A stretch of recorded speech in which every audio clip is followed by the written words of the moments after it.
I remember watching a movie and missing half of what was being said. I'd have to rewind several times just to understand a single sentence. But hello, English learners, and welcome to Speak English with Class, the podcast where language learning meets inspiration. I'm your host, Marco, and whether you're tuning in from your morning commute, a cozy corner of your home, or anywhere in between, we're here to make your English learning journey not just educational, but enjoyable. Each week, we dive deep into the experiences of real learners like you, exploring their triumphs, their struggles, and the strategies that help them succeed. We believe that learning English is more than just memorizing grammar rules or expanding your vocabulary. It's about connecting with others, embracing new opportunities, and expressing yourself in ways you never thought possible. So grab your favorite beverage, sit back, and let's dive into today's conversation. Today, we've got an incredible guest lined up who has navigated the highs and lows of learning English with resilience and creativity. She's here to share her story, packed with insights and the hard-earned wisdom that only comes from real experience. So without further ado, let's dive in. Please join me in welcoming Maria to the show. hi, everyone. It's such a pleasure to be here. Thanks for having me, Marco. We're thrilled to have you. So Maria, let's get started. Can you tell us a little about where you're from and what initially sparked your interest in learning English? Of course, I'm from Barcelona, Spain. And to be honest, English wasn't always a priority for me growing up. In school, it felt more like a subject I had to pass rather than something I genuinely wanted to learn. I remember sitting in English class and feeling overwhelmed by the grammar rules, the exceptions to those rules, and then the exceptions to the exceptions. It all seemed so complicated and I just couldn't see how it would be useful to me. But that changed when I started to realise how much English was around me.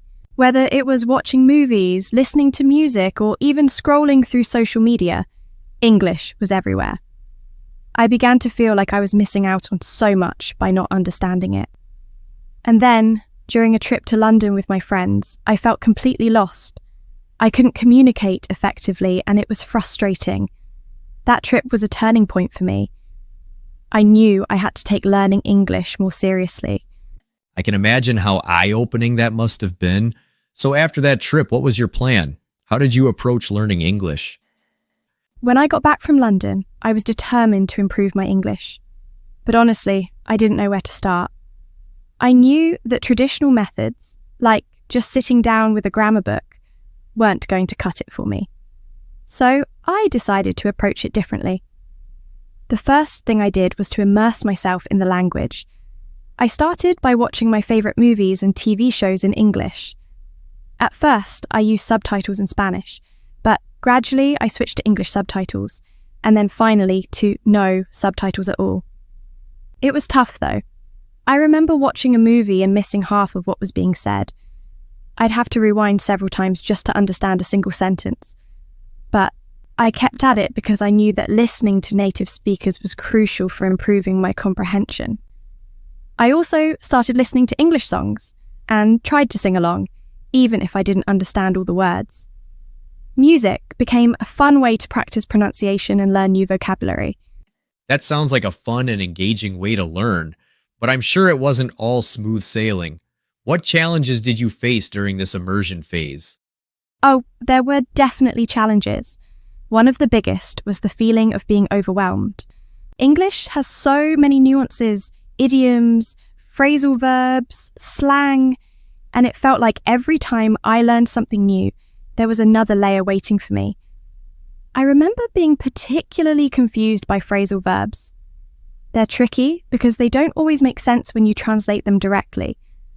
For example, I couldn't understand why give up meant to quit, or why bring up could mean both to mention something and to raise a child. It was confusing because I'd studied these phrasal verbs, but then I'd hear them used in different contexts and feel lost all over again. Another challenge was speaking. I was so afraid of making mistakes that I often hesitated to speak at all. I'd rehearse sentences in my head, but when it came time to actually say them, I'd freeze. My confidence was really low and I felt like I was stuck. I think a lot of people can relate to that, being afraid to speak because of the fear of making mistakes. Speaking of mistakes, do you have any funny language mix-ups you'd like to share? There were plenty of moments. Once, I was trying to say, "I'm full" after a meal, but I accidentally said, "I'm full." My friends burst out laughing and started calling me fool for the rest of the day. Let's just say I learned the difference real quick. That's hilarious. It's moments like those that make learning memorable. So how did you overcome the fear of making mistakes? It took time, but I eventually realized that making mistakes was a necessary part of the learning process. I started small by talking to myself in English. I'd narrate my day, things like, "Now I'm making breakfast," or "I need to go to the grocery store."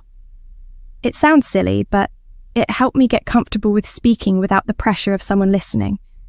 Once I felt more confident, I joined an online language exchange community where I could practice speaking with native speakers. At first, I was really nervous. I'd worry about sounding foolish or not being able to keep up with the conversation. But I quickly learned that people were patient and understanding. They knew I was learning, and they didn't expect perfection. In fact, they appreciated the effort I was making. That gave me the confidence to keep practicing, and over time, I noticed that my speaking skills improved significantly. It's great to hear that you found supportive environments to practice in. Were there any specific strategies that helped you improve your speaking and listening skills? Absolutely. One strategy that really helped was shadowing, where I'd listen to a short clip of native speakers and then try to repeat it exactly as they said it, mimicking their intonation, rhythm, and pronunciation. I found it incredibly useful because it forced me to pay attention to the details of how English is spoken. I'd often use clips from movies or TV shows because the dialogue felt more natural. For listening, I started incorporating podcasts into my routine. I'd listen to them while commuting or doing chores around the house. At first, I chose podcasts that had transcripts available so I could follow along and check any parts I didn't understand. Gradually, I moved on to podcasts without transcripts, and it became easier to follow conversations without needing to see the words. One thing I realized was that even if I didn't understand every word, I could usually get the gist of the conversation, and that was okay. Over time, the gaps in understanding became smaller. Shadowing and using podcasts are excellent strategies. It sounds like you were really dedicated to improving your English. What about vocabulary? That's a big challenge for many learners. How did you tackle that? Vocabulary was definitely one of the most challenging aspects for me. I'd learn new words, but then I'd forget them just as quickly. To tackle this, I started keeping a vocabulary journal. Every time I encountered a new word, whether in a book, a podcast, or a conversation, I'd write it down along with the sentence it was used in. That way, I could see how the word was used in context, which made it easier to remember. I also used a technique called spaced repetition. I'd review my vocabulary journal regularly, first after a day, then after a week, and then after a month. This helped to reinforce the words in my memory. But what really made a difference was actively using new words in my conversations. Even if I wasn't entirely sure I was using them correctly, I'd try to incorporate them into sentences. The more I used a word, the more natural it felt, and eventually it became part of my active vocabulary. Another fun strategy I used was to create associations with new words.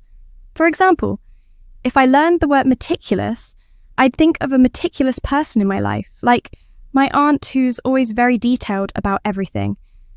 These associations help me remember the meanings of words better. That's a great approach, using context and personal associations to make vocabulary stick. Were there any particular resources or tools that you found especially helpful in your learning journey? Yes, there were a few resources that really stood out for me. One of them was an app called Anki, which uses spaced repetition to help you remember vocabulary. I created my own flashcards with the words I wanted to learn, and the app would prompt me to review them at intervals designed to optimize memory retention. It was really effective because it kept the words fresh in my mind without overwhelming me with too many at once. Another resource that I found incredibly useful was YouTube. There are so many great channels dedicated to English learning, covering everything from grammar to pronunciation to cultural nuances. I particularly enjoyed channels that focused on everyday English, like the phrases and expressions that native speakers use in casual conversation. These were often the things you don't find in textbooks, but they're so important for sounding natural in English.